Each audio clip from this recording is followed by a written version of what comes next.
I don't believe that I'm a burden. I don't believe that I'm an inconvenience. Society treats disabled people as though they're less than. Say the word. I'm disabled, it's okay. Nobody ever wants to focus on disability because they think that it's a bad thing. I don't think that it's a bad thing.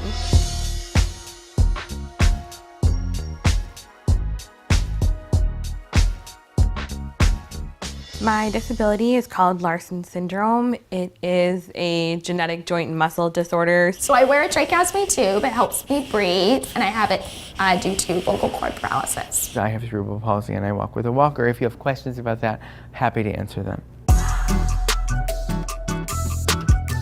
Sometimes strangers will just ask questions in a way that they act like they're entitled to my life story. Don't immediately ask what happened. And the answer is nothing happened and nothing's wrong. What happened implies that it is something that I became. And it's like, I'm not interrupting your day by making these weird comments and asking questions. What is that? Like why do you need that? And it's not that I'm embarrassed or ashamed. I'm not. And I will talk to you about my disability. I talk about disability all the time.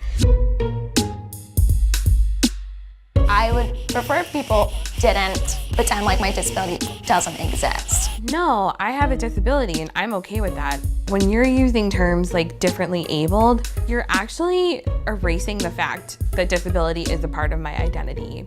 Oftentimes people say, oh my God, you're so inspirational, or you're so brave and courageous. I was in a gay bar. There were two men and one of them started crying. And then he comes up to me and hugs me. And I realized he's crying at me. Another word for it is inspiration porn. I don't really feel that brave and courageous for just going about my day with my disability. If this video turns into an inspiring video, I'm literally going to start some problems. Thank you.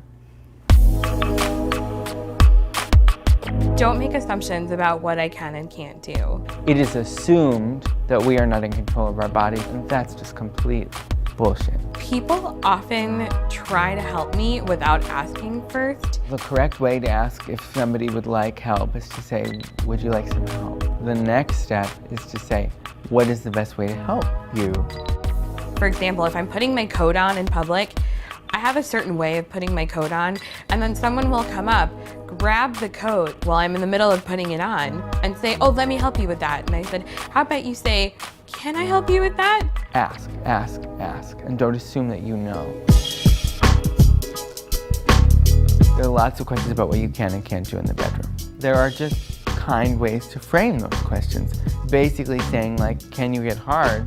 That's not gonna make me want you, unless you're really hot, and then I'll find a way to Just more people need to look at themselves and be like, why is it that I'm writing off this person just because of their disability? Is my being in a wheelchair really going to make me so different than any of the other people that you go on a date with? Give it a shot. This is maybe new territory for you. You may never have gone out on a date with a disabled person. You may never even consider that you might want to go on a date with a disabled person. You should consider that. We're hot and we're sexy and we're really nice people. We're good people.